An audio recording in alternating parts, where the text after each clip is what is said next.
በስመ አብ ወወልድ ወመንፈስ ቅዱስ አሐዱ አምላክ አሜን። በቅድሚያ የተከበሩ አባታችን መላከ መዊ ቆሞስ አባ ገብረስላሴ ጠባይ የዚህ አንጋፋ ገዳም አበምኔት፣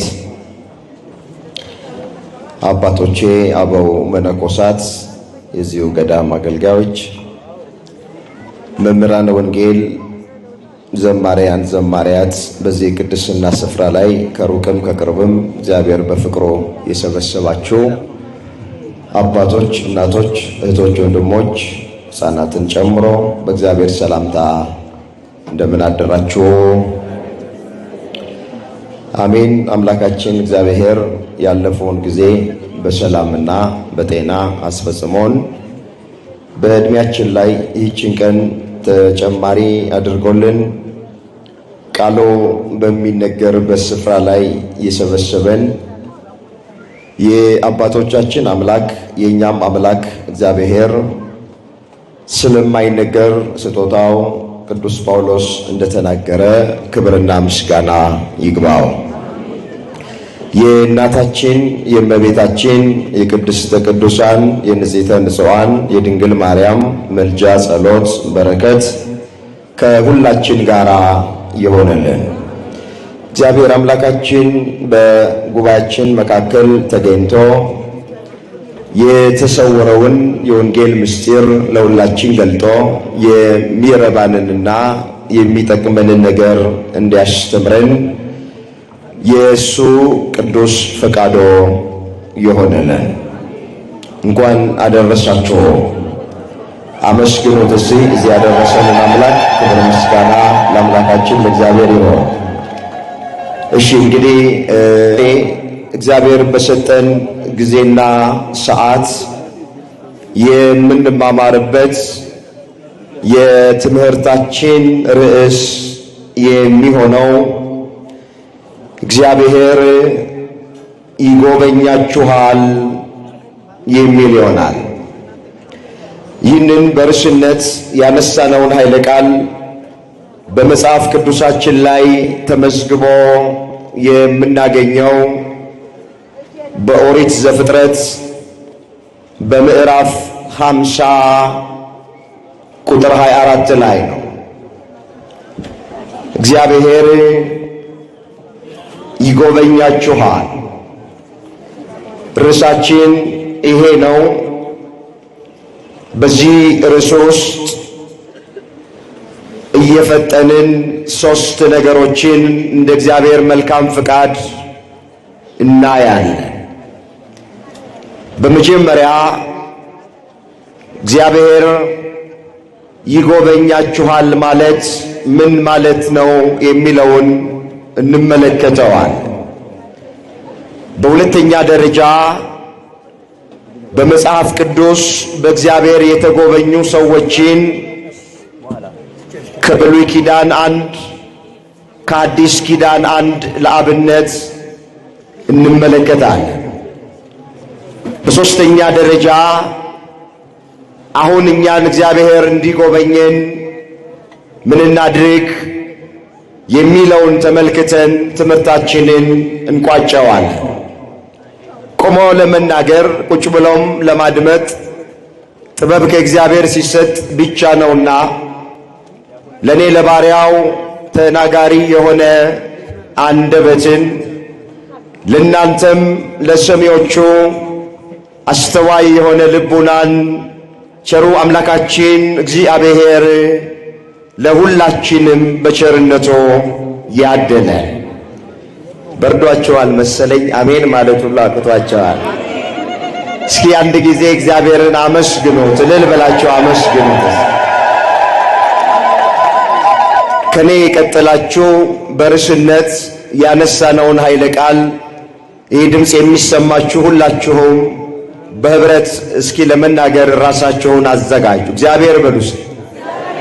እግዚአብሔር ይጎበኛችኋል።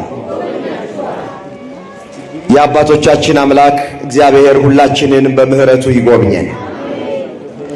ይህንን በርዕስነት ያነሳነውን ኃይለ ቃል በዚህ ስፍራ ላይ የተናገረው ዮሴፍ የተባለ አንድ እስራኤላዊ ነው። ሁላችን እንደምናውቅ ዮሴፍ የያዕቆብ ልጅ ነው። በሞትና በሕይወት መካከል በነበረ ጊዜ ለወንድሞቹ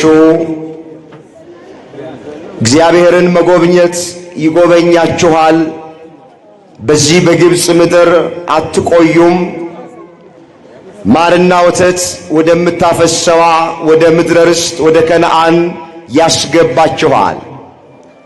ስለዚህ እግዚአብሔር በጎበኛችሁ ጊዜ አጥንቴን በዚህ በግብፅ ምድር እንዳትተው ውሰዱና በሀገሬ በኢየሩሳሌም ቅበሩ ብሎ ለወንድሞቹ በርዕስነት ያነሳነውን ቃል ተናግሮታል ቅዱስ ዮሴፍ። ዮሴፍ ማለት የስሙ ትርጉም እግዚአብሔር ይጨምራል ማለት ነው። ሁላችን እንደምናውቅ ዮሴፍ በአባቱ በያዕቆብ እጅግ የተወደደ ልጅ ነው። የመወደዱ ምስጢር ምንድነው ብለን ስንል በወንድሞቹ ክፋት የማይተባበር ስለነበረ ነው። ዮሴፍን በክፋት ውስጥ አናገኘውም። ከዚህ የተነሳ በአባቱ በያዕቆብ ከሌሎቹ ወንድሞቹ ይልቅ እጅግ ተደርጎ ይወደድ የነበረ ሰው ነው። በርዕስነት ያነሳነውን ቃል የተናገረው እሱ ነው። እስኪ ሰዓታችንን ለመጠቀም በፍጥነት ለማየት ርዕሳችን እግዚአብሔር ይጎበኛችኋል ስለሚል እግዚአብሔር ይጎበኛል ማለት ምን ማለት ነው የሚለውን አስቀድመን እስኪ እንመልከት። ወገኖቼ እግዚአብሔር ይጎበኛል ማለት እግዚአብሔር ይመለከታል ማለት። እግዚአብሔር ይጎበኛል ማለት እግዚአብሔር ያስባል ማለት ነው። እግዚአብሔር ሁላችንን በምህረቱ ያስበን። አሜን በሉ ወገኖቼ። እግዚአብሔር ሲጎበኝ የተቆጣች ሰማይ ዝናብ ትሰጣለች። እግዚአብሔር ሲጎበኝ ጤና ያጡ ጤና ማግኘት ይችላል። እግዚአብሔር ሲጎበኝን እንጀራ ያጡ እንጀራ ማግኘት ይችላል። እግዚአብሔር ሲጎበኝ መካኒቱ ወላድ ትሆናለች። እግዚአብሔር ሲጎበኝን ያልቃሾች እንባ ይታበሳል። እግዚአብሔር ሲጎበኝን እንቆቅልሻችን ይፈታል፣ ታሪካችን ይቀየራል፣ ነገራችን ይገለበጣል። እግዚአብሔር ሲጎበኝን ተራራ የሆነብን ነገር ደልዳላ ሜዳ ይሆንልናል። እግዚአብሔር ሲጎበኝን ባህር ተከፍሎ በደረቅ መሻገር እንችላለን። እግዚአብሔር ሲጎበኝን ያልቃሾች እንባ መታበስ ይችላል።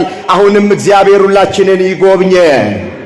ስለዚህ እግዚአብሔር ይጎበኛል ማለት እግዚአብሔር ይመለከታል፣ እግዚአብሔር ያስባል ማለት ነው። ባጭሩ ወደ ሁለተኛው ሄዳል። በመጽሐፍ ቅዱስ በእግዚአብሔር የተጎበኙ እነማን ናቸው? አንድ ለአብነት ከብሉይ ኪዳን፣ አንድ ለአብነት ከአዲስ ኪዳን እመለከታለሁ። እንድትከታተሉኝ በእግዚአብሔር ፍቅር እጠይቃችኋለሁ። ብሉይ ኪዳንን ስናጠና በጣም በርካታ የሆኑ ሰዎች በእግዚአብሔር ተጎብኝተዋል። እግዚአብሔር ተመልክቷቸዋል። እግዚአብሔር አስቧቸዋል።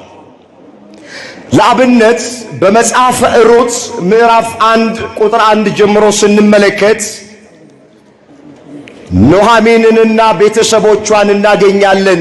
እነዚህ በእግዚአብሔር ጉብኝት ውስጥ ርቀው ከከተማይቱና ከሀገሩ በመሄዳቸው ሳይጎበኙ የቀሩም ቢሆኑ የቤተልሔም ሰዎች የቤተልሔም ሕዝቦች ግን በእግዚአብሔር ተጎብኝተዋል። ታሪኩ እንዲህ ብሎ ይጀምራል። መሳፍንት በምድሪቱ ላይ ይፈርዱ በነበረ ዘመን ቤተልሔም በምትባለው ከተማ ላይ ረሃብ ሆነ ብሎ ይጀምራል ታሪኩ። ረሃቡ በጸና ጊዜ ኑኃሚን ቤተሰቦቿን ይዛ ትንቢት የተነገረላትን ሱባኤ የተቆጠረላትን የዳዊት ከተማ ተብላ የምትጠራውን በኋላም ኢየሱስ ክርስቶስ የሚወለድባትን ቤተልሔምን ትተው ወደ ሞዓብ ምድር ተሰደው ወረዱ ይላል መጽሐፍ ስታነቡ። ወገኖቼ መከራ በሕይወታችን ሊገጥመን ይችላል። ፈተና በሕይወታችን ሊገጥመን ይችላል። መፍትሄው ቦታን መቀየር፣ ሃይማኖትን መቀየር፣ ከመንፈሳዊ ሕይወት ውስጥ መውጣት አይደለም። ባለንበት ቦታ ሆኖ እግዚአብሔርን መጠበቅ ነው መፍትሄው።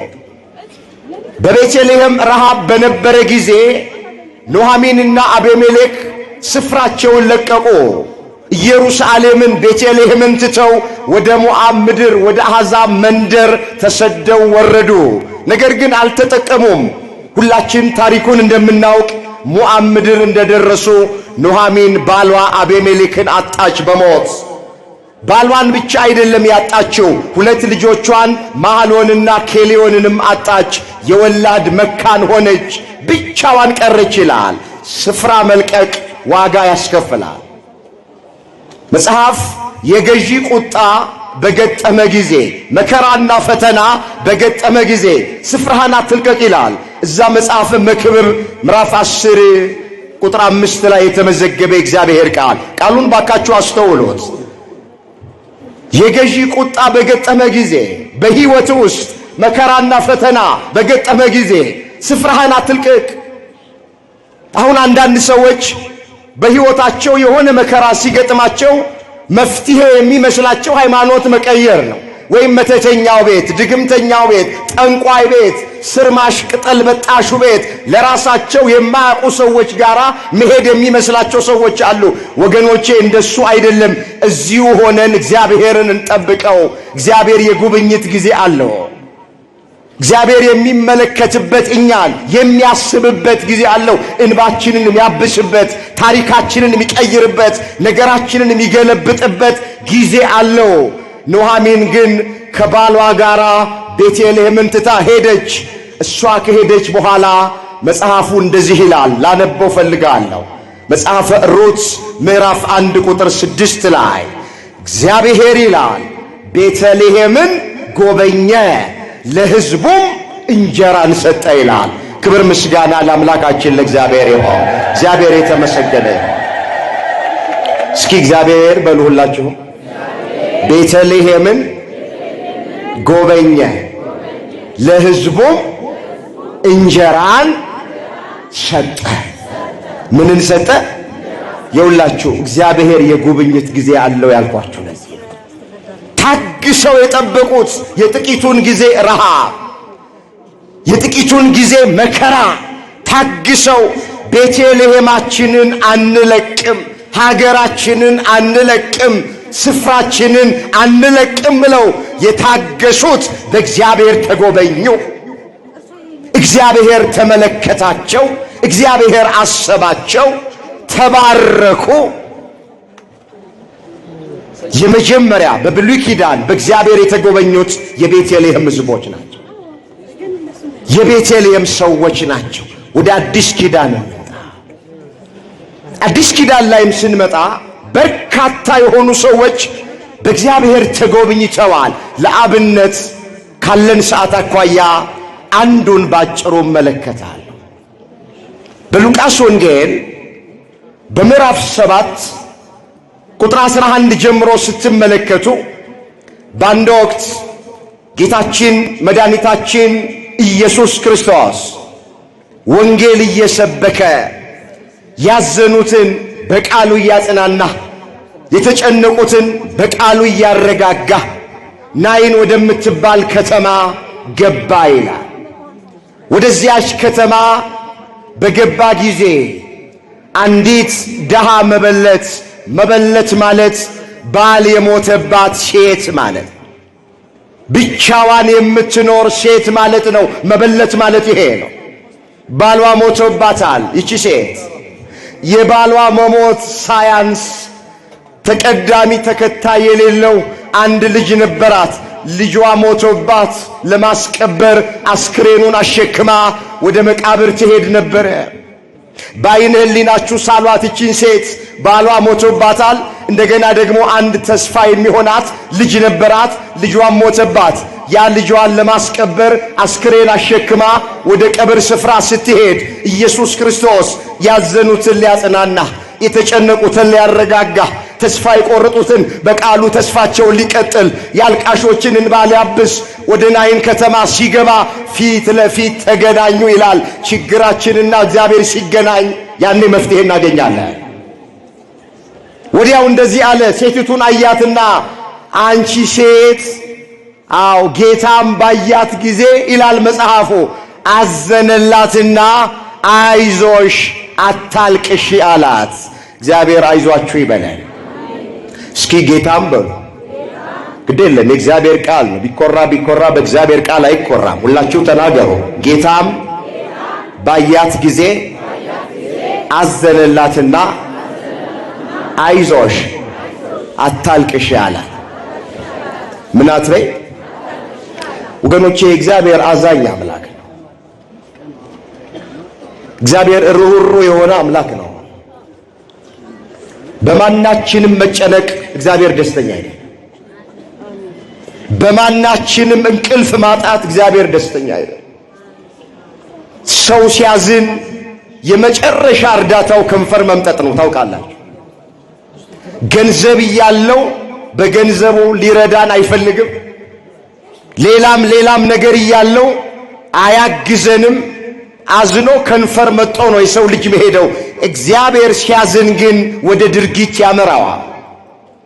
እግዚአብሔር ሲያዝን ግን ስራ ይሰራል። ዝም ብሎ አዝኖ የሚቀመጥ አምላክ የለንም። ጌታም ባያት ጊዜ አዘነላት። ሴቲቱ ታሳዝናለች። በዓይነ ሕሊናችሁ ሳሉ ባሏ ሞቷል፣ ልጇ ሞቶባታል። ልታስቀብር እየሄደች ነው።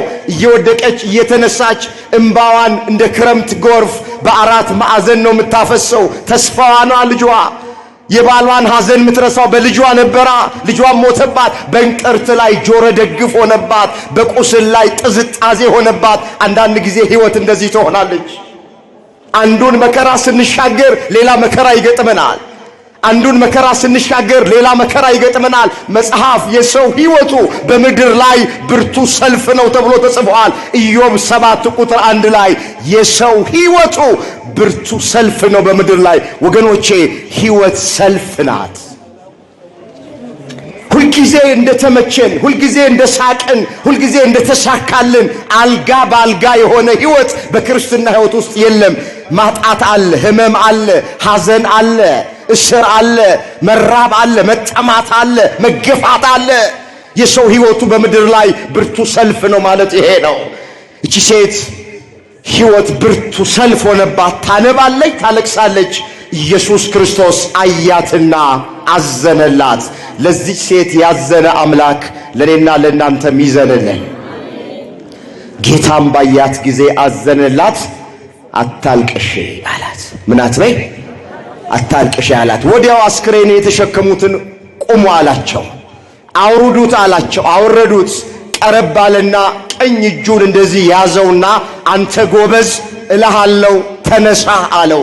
ወዲያው ያ የሞተ ብላቴና አፈፍ ብሎ ተነስቶ ዘሎ ቆመ ይላል። ክብር ምስጋና ለአምላካችን ለእግዚአብሔር ይሁን።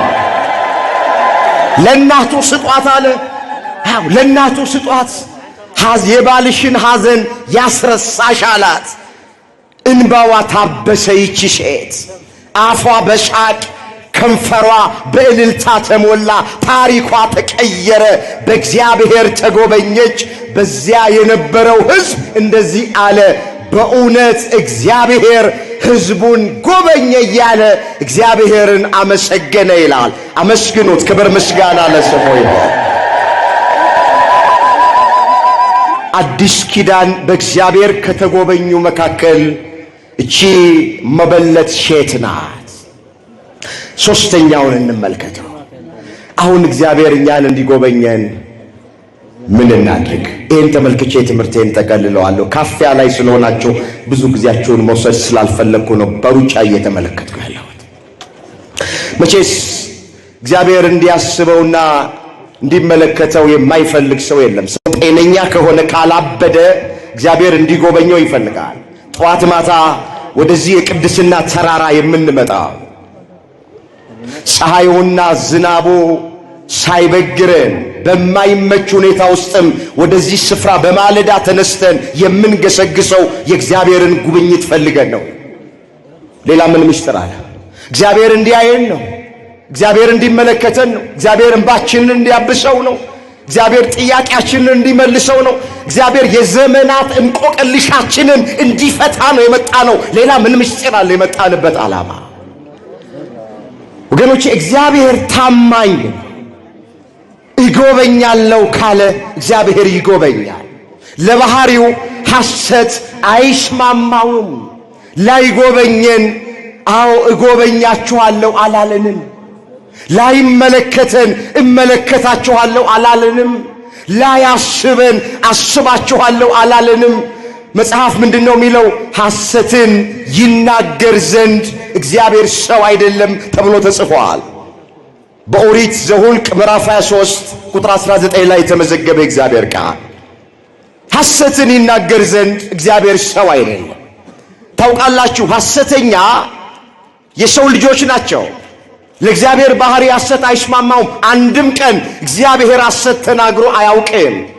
ላያደርግ እግዚአብሔር አይናገርም። ከተናገረ ቃሉ በምድር ላይ ጠብ አትልም።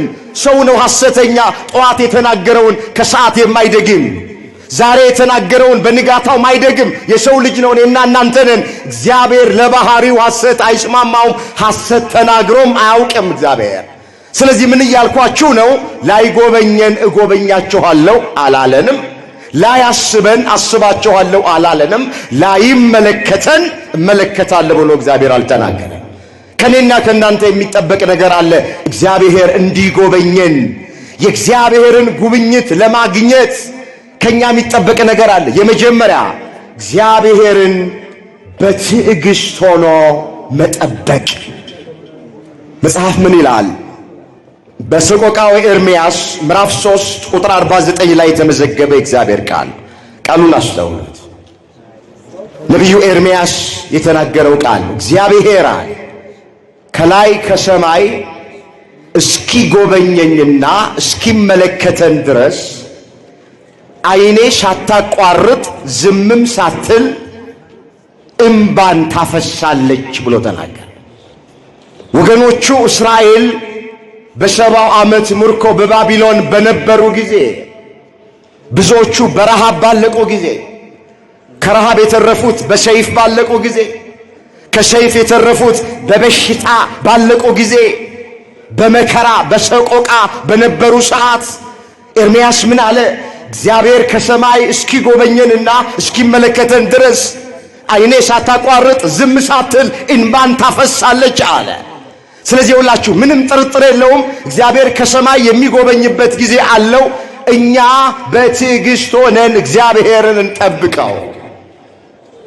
በጸሎት ሆነን እግዚአብሔርን እንጠብቀው። እግዚአብሔር ለሚታገሱት ቸር ነው። እግዚአብሔርን ጠብቆ ያፈረ ማንም የለም።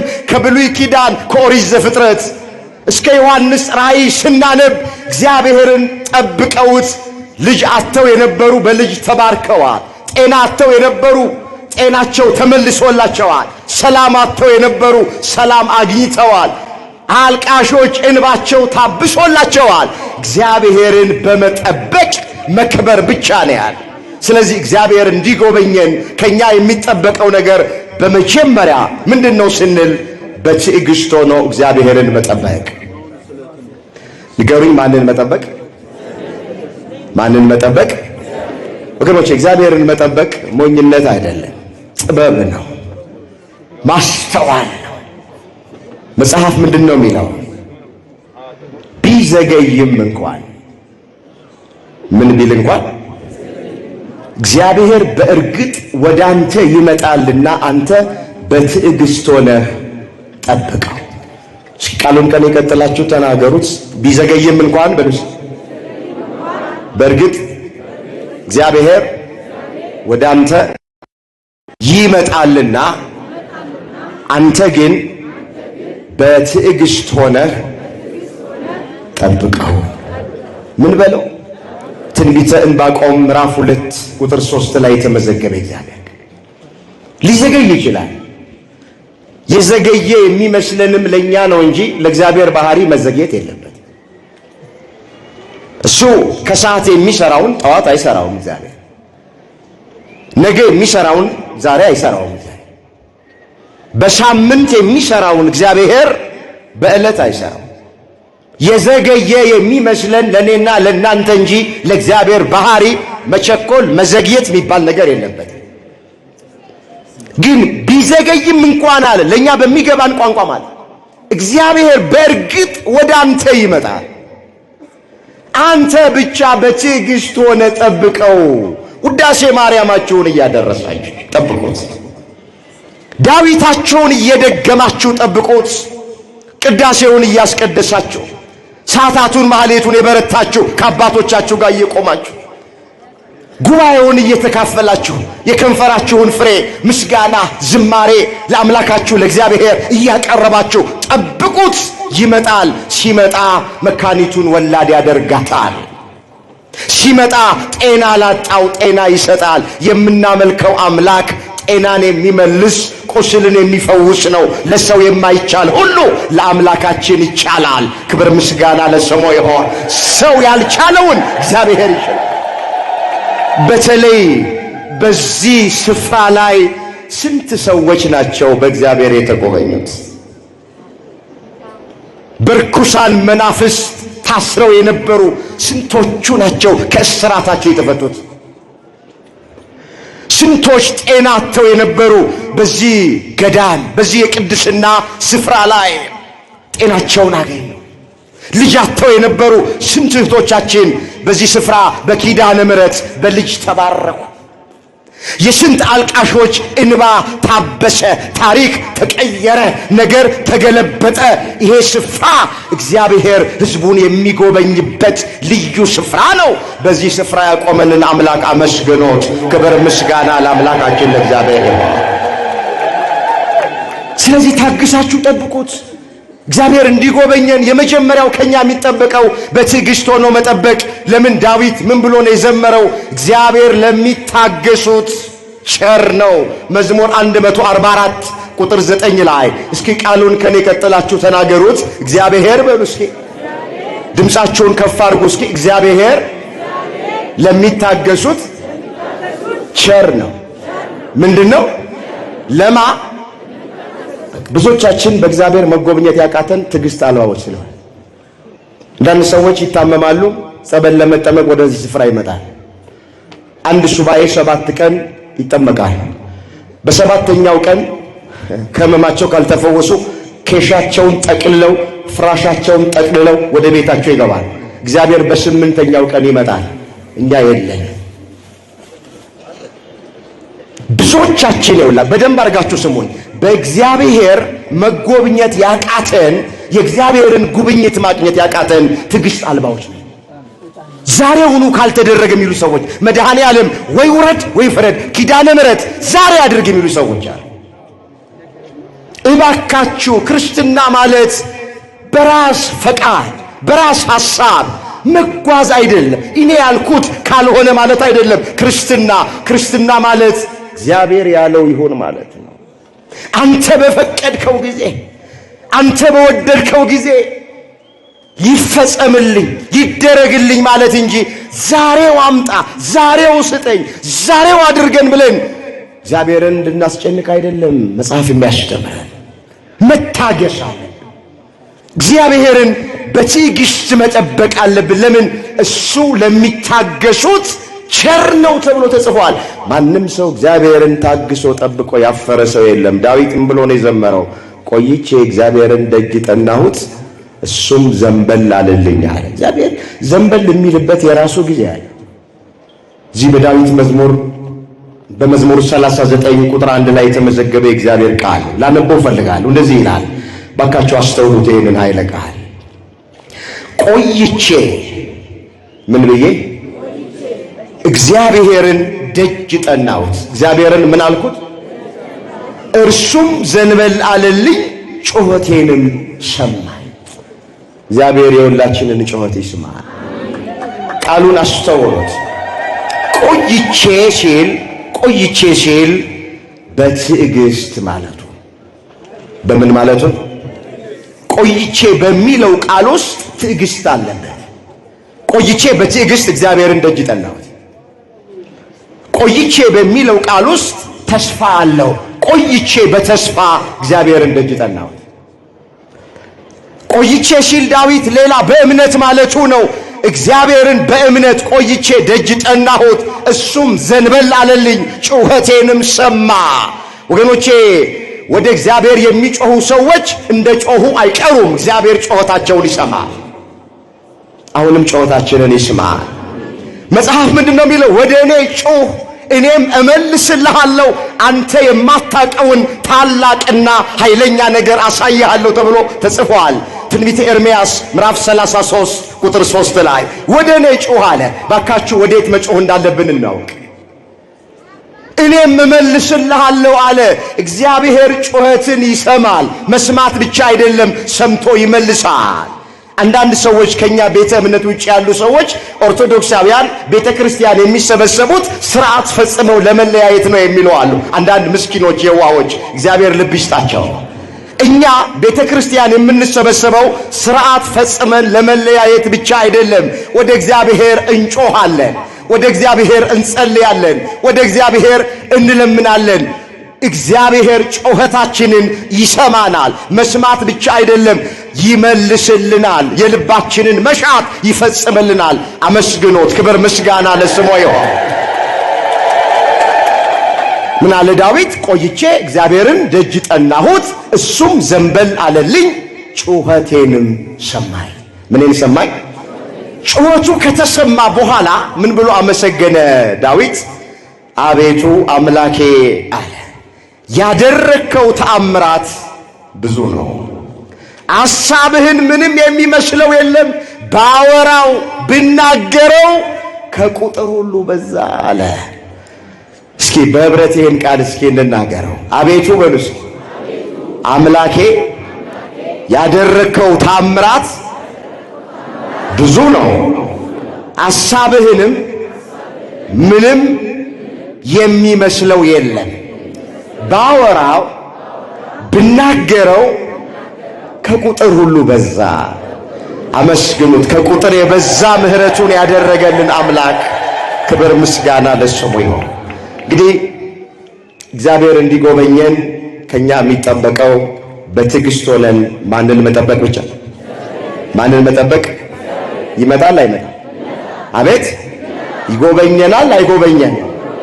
ይመለከተናል አይመለከተንም? ያስበናል አያስበንም?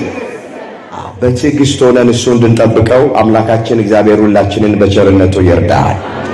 እስራኤልን ከ5500 የባርነት ዘመን ጎብኝቶ ነፃ ያወጣ፣ ወደ ምድረ ርስት ወደ ከነዓን ያስገባ አምላክ፣ የቤተልሔምን ሕዝቦች በእንጀራ የጎበኘ አምላክ፣ ያቺን ታሪኳን የተረክንላት ደሃ መበለት የጎበኘ የሞተባት ልጇን ያስነሳ አምላክ አገራችንን ኢትዮጵያን ይጎብኝልን፣ ቤተ ክርስቲያናችንን ይጎብኝልን፣ ኑራችንን ይጎብኝልን፣ ትዳራችንን ይጎብኝልን፣ ጤናችንን ይጎብኝልን፣ ስራችንን ይጎብኝልን፣ መውጣት መግባታችንን ይጎብኝልን።